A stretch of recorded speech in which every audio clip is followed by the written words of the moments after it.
Barangga.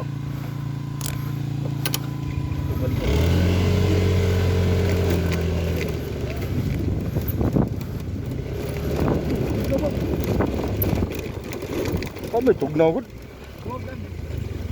Anong naman kung sila?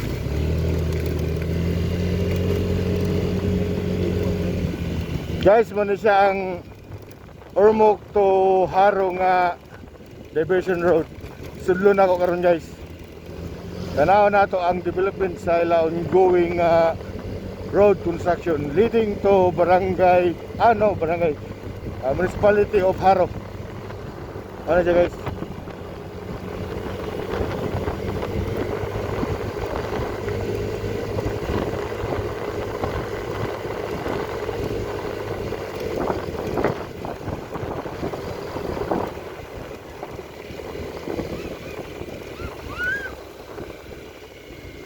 In short guys, mau lagi jadi ngedan.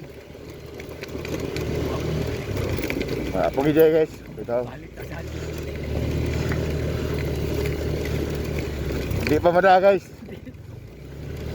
Ngano siya guys? Mapawak pa. Kanat big guys. Di pa pwede guys. So balik lang ta guys.